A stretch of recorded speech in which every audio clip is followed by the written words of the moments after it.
I'm Nick Seco from HomeRight Windows and Doors, and we're located in Waynesboro, Pennsylvania. So we do vinyl replacement windows, we do steel and fiberglass entry doors, we do aluminum storm doors, and we do sliding patio doors, all made by Provia. The windows are a vinyl replacement window, and it could be anything from double hungs to casements to bay and bow windows and everything in between.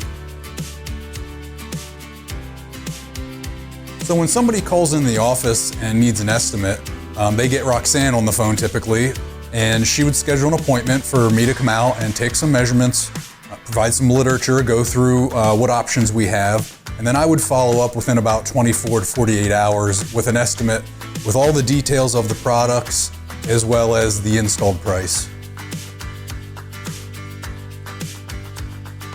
I find that we're typically much more affordable than the companies that you see advertising on TV or in a lot of other places. If they're spending a lot of advertising dollars, obviously they're passing those costs on to their consumers. You could go to our website at homerightwaynesboro.com, or you could call us at 717-749-4874. Local and live, covering Franklin and Washington counties, it's Let's Talk TriState with Tiny and Katie. Welcome back to Let's Talk TriState, all powered by HomeRight Windows and Doors in Waynesboro, the right choice winner in the 2024 Best of the TriState. Our next guest today from Atlas, we have Ari De Jesus. Yeah. Okay, I almost had it correct. Okay. And Steve Peach. Yeah. That was a little bit different, a little bit easier for me to say. And Steve, you're the owner of Atlas. I am. Yes. And Ari, you're the event coordinator. Yes. Mm-hmm. Let's first start. I know that we really want to get into your upcoming event that you guys have. You have a big walk in April. But first, what is Atlas and what does it stand for? So we'll start with what it stands for. So Atlas actually stands for Adaptive Teaching and Learning Autism Services, kind of a mouthful, so that's why we typically go with Atlas. Yeah, I like that. Yeah, much easier to say. And we provide applied behavior analysis therapy to individuals diagnosed with autism.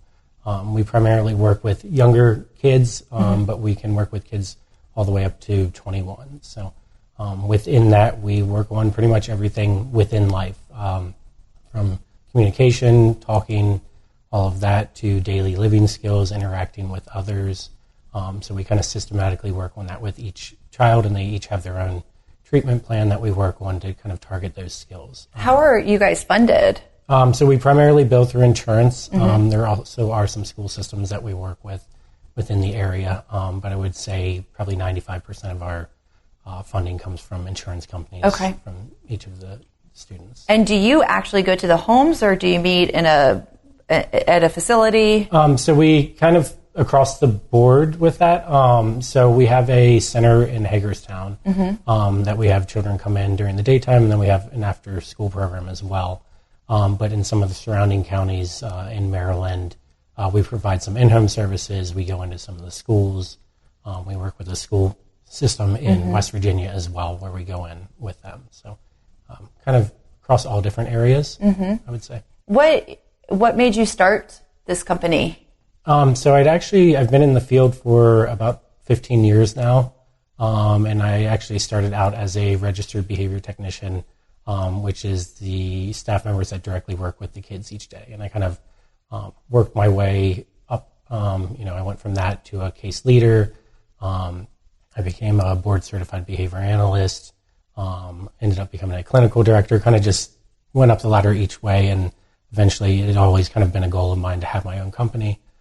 So I kind of got to a point where I was ready to do that, and it's kind of, just followed that path. I would say in the beginning, though, I kind of fell into applied behavior analysis. It's kind of funny, a lot of people in our field seem to just fall into it and then really enjoy it and stick with it. So I originally was going to school to be a history teacher. That took a detour. Yeah, it did.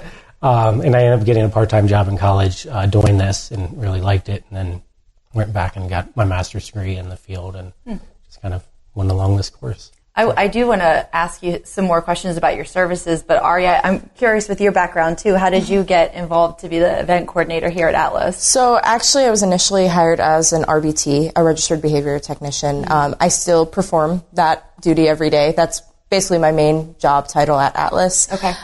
It just kind of happened. So I hit the 1 year mark and we have like a meeting about like, where do you see yourself and, next year at our company. And I kind of told Steven, I was like, I want to be more involved. I wanted to get us more involved in the community. I wanted to get some outreach services going out for us. And he was like, sure, whatever you want to do, let's do it. So that's kind of where my title came in. I will say, like, pretty much everything I've brought to the table, the company's been super supportive, and just, backed me the whole way. So that's kind of how I got involved with it. I've been in the field for almost 5 years as well. Okay. And just doing what I do direct with the kids. So I am, like I said, an RBT. So I do work direct with these kids and individuals with autism. And walk me through a little bit about what RBT, what are your duties and responsibilities with that kind of title? Yeah, sure. So essentially I work under BCBA, which is a board certified behavior analyst like Steven. Steven would be the one who kind of makes the goals, the stuff we're working on, and I would be the one to implement those strategies and programs. So essentially, I'm direct with the kid 100% of the day, the hours they're there, obviously, and I would be the one helping them with daily living skills, or we have some kids that are working on, starting to use their words effectively and efficiently, just really anything that their treatment plan approves for them. That's my goal. That's my job to implement it. And there's, I'm assuming, varying levels of need with your students. Is that correct? Yes. Are some nonverbal and then some are more high functioning? Is that about right? Correct. Yes. And one of our main goals is really to meet them where they're at, and meet the family where they're at, and kind of work on those deficits while also highlighting what their strengths are. So like you were saying, though, it might be very different from one individual to the other, based on where they're currently functioning at. How does somebody enroll with Atlas? So typically we'll have families that reach out to us. They either call our phone number or kind of reach out to us through our website, and then we kind of put them through the process of seeing if their insurance approves our services. There's an authorization process, so we go through all of that with the insurance companies. Once we kind of get the green light from them, we go ahead and set up a schedule for them. At that point, we would already have developed a treatment plan to kind of work on those things and met with the family. So that's kind of the steps until they kind of get to us and begin working. And some of these students, you may have already touched upon this a little bit, some of these children, they are in school, and you provide services in the school setting as well? Yes, for some of them. We also have worked directly with the school systems. So a school system might contract us to come in and work with some of their students that might be having difficulty. But yeah, I mean, the main goal is to, again, meet them wherever they need us at, Right. And kind of provide the care and skills that are needed within whatever environment it might be. I was an elementary school teacher for almost 10 years. Wow. And I had a few students throughout my career with autism, autistic students, and they had like a special ed teacher that was with them a lot of the day. But those students were just the bright spot of my day. So much fun. Could be very challenging, trying to find the words to express emotions and heightened emotions. But they were, one student in particular is coming to mind. He was just an absolute gem of a student to have. So I bet you guys really love what you do and probably have some laughs too with some things that the kids do. For sure. Yeah. It's such a fulfilling career. Like it truly is, especially working with these kids and, seeing how they are from day one and, simple things. We're working on like teeth brushing or, holding hands, like we're walking across the street, safety skills, stuff like that.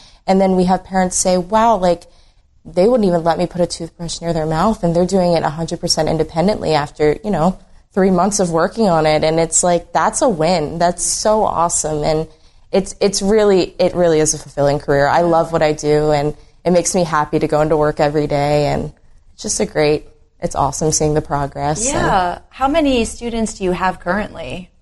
So we currently have, I believe, about 35, somewhere around 35 students. Again, not just at our Hagerstown office, but kind of across different counties around that area in Maryland. And then do you have multiple offices then? Or? No, so that's our only center location, our office. The rest of it is either within the school environment or within the home environment. And what other counties do you serve?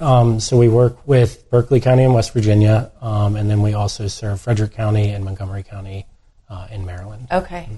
Now let's start to focus in on this walk that you guys have coming up. It is April 5th, and I'm just going to let you take, because you're the event coordinator. Yeah. Is this your baby? This is my baby. Yeah. Okay, tell me all about it. So the walk, the reason we wanted to create the walk was to spread awareness in the community. I feel like a lot of people know the word autism, but they don't necessarily know exactly what it is. It's a spectrum. They always say it's a spectrum, but it really is a spectrum. It really is. Yes. There's the lower end and then there's the higher end, and I feel like there's some common misconceptions. So when you hear when someone has autism is, you usually hear the bad more than the good, and that our goal is to, highlight the good, highlight the strengths of these kids and these individuals, because there are some really bright kids. Absolutely. Like, some of these kids blow my mind. Hilarious. Yes. Hilarious. Honestly, and truly. So the whole kind of purpose of the walk was to, spread awareness in the community while also providing some resources. I think that our company that I work for is really great. Obviously, I have to say that, but it really is. Even you agree too. It really is really great, and I think it's hard to find quality services sometimes for parents and caregivers for kids with autism. And I think we do a really great job of providing those individualized, personable services. Sounds like it. Yeah, it sounds like you're really thinking about the individual and creating some kind of plan for them based off of what you said, where they are and how to help them grow in their goals. Yeah. What time and where is the walk it's the 5th, correct? It's April 5th. It is from 11 a.m. to 3 p.m. The official walk starts at 12. But during that 11 to 3 p.m. time frame, we'll have food trucks, vendors. We'll also have some helpful resources available, some sensory-friendly activities for anyone who wants to come along. But it'll be at the East Pavilion at the Fairgrounds Park. Okay. Yes. What is the price to do the walk? So we have a registration fee that comes with doing the official walk. The event itself is free. Okay. Anyone could come. Check out the vendors, check out the food trucks. The registration fee is $15, and that $15 covers a T-shirt, an event T-shirt, and it also covers a donation to our beneficiary, which is Pathfinders for Autism.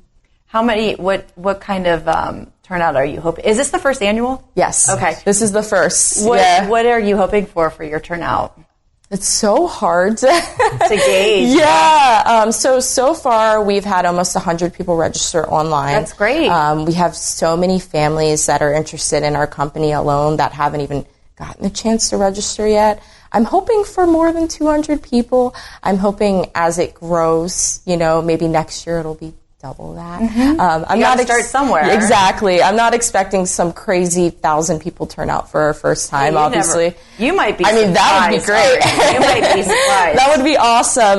But I know we're working with some really awesome people in the community that are also helping us advertise and reach out to their people as well. I think we're going to be there. Yes, you guys are. Yeah. So how long is the actual? Is it a loop or it is? Or? It's about. I believe it's a little less than half a mile. Oh, okay. It's very quick. We didn't want to do anything super crazy, especially for the first time, especially if we're having, some kids with autism or individuals that might have trouble doing that long of a walk. And it's more about the event, the camaraderie, not so much the actual physical activity part of it. I think as we grow, hey, if we do get 1,000 people, maybe we can get the whole Fairgrounds Park next year and do the entire 10K, half marathon. For sure. So it's not anything super difficult for a beginner walker. It's like I said, it's a walk. It's not a run or anything like that. It's more so for the experience and the exposure, I feel. I think it's a great event for anyone who wants to come, regardless if you have someone in your life with autism or not. Just to come and, check out the resources we have. check out like some of the sensory friendly activities we can provide and stuff like that. I was going to ask you to elaborate on that. I know what sensory friendly activities are, but could you explain maybe some of the examples of what you'll have there? Yeah, of course. So right now we're planning on having some sensory like bins. Those are some things that, a lot of our kids enjoy playing with. So it'll be like, I think we're getting like one of those kiddie pools, and we're going to fill it with some like rice, and we like to do a lot of exploration. So sometimes one of our favorite things to do is like treasure hunt, scavenger hunt. And so we'll bury these really cool things in the rice, and the kids like to sit directly in it. And for them, it's like a sensory experience because they can feel the rice and, that cool sensation. It's very grounding, very calming. We're going to have some stuff like that. As far as more, we're still planning, in the stage of planning some more sensory activities that we have. What about noise? Have you thought about, because is it going to be like more of a quiet event just in case there are some, senses with the hearing? As of right now, we initially were going to have like a DJ and stuff playing music. We decided probably not the best idea because we do have some friends who have some difficulty with noise. So we're going to try to keep it as low-key as we can. I love this. Yeah, so maybe have some nice calming music in the background, very quiet. Those events can be overwhelming for everyone. Absolutely. Absolutely. So I think the main goal for us is creating a separate area almost. If, they just need to check out for a minute, they can. So we're going to try to get that together as well. Just because, I don't want anyone coming and it being more stressful than it is Absolutely. helpful. I really want this to be an opportunity for multiple people in the community to come and reach out and, see what we're all about, of course, but I don't want anyone to go home and be like, wow, that was the most stressful day ever. I don't think that's going to be the case at all. So, yeah, that's why we're going to create some sort of area, definitely a way. And then also, too, we will have multiple RBTs that will be there that day. Not necessarily, we can't obviously provide services, but we will be there for like helpful advice at our information booth for these families if they need it. That's great. Yeah. How long has Atlas been around? So this July will be our 4th year. So we kind of grew from just doing in-home services to in-home and school, and then we got our center in Hagerstown, I guess, about 2.5 years ago it was. So You must be so proud of her. Yes, this is This is a big deal, a big event. It's a big undertaking. I know that it is, but it sounds like you're really thinking it through to make it successful for everybody. And is April Autism Awareness Month? Yes, yeah, it is. Okay. I remember when I was an educator, I would always buy the shirts. We always had the Autism Awareness shirts. And I thought it was in April. So that worked out really well. If somebody wanted to register and be a part of it, where would you send them? The best place to go would be our Facebook page, which is just our name, Adaptive Teaching and Learning Autism Services. If you put in Atlas, it's under a full name. It'll take you to Wikipedia. This is what Atlas is. It is under a full name. Adaptive Teaching and Learning Autism Services. Yes, exactly. So that would be the best place to reach out. And we have a whole event page on there. We also have other helpful resources that we post all the time. We try to stay consistent with social media. So if there are people in the community that are, having families or children with autism, it's a good resource to have, definitely, because we don't just share, come try our service. We also share like helpful tips and stuff like that. Yeah. Very good. And so April 5th is the walk. 11 is kind of the kickoff, but the walk is at noon. Yes. And then afterwards, it's just eat some food, hang out, enjoy the event. Okay, relax, great. spend time together. Yeah, for sure. Is there anything else that you want to say about the event or about Atlas before we wrap up here today on Let's Talk TriState? I don't think so. I think we covered everything. All right, well, thank you guys for coming on and sharing, about Atlas. It sounds like it's a wonderful organization, and congratulations on all of your hard work. And we're happy to be a part of it. Yeah, we're excited. You're very welcome. Thank you so much for joining us on Let's Talk TriState. It's all powered by WellSpan, winner of the American Hospital Association's Quest for Quality Award, online at wellspan.org. Let's talk TriState.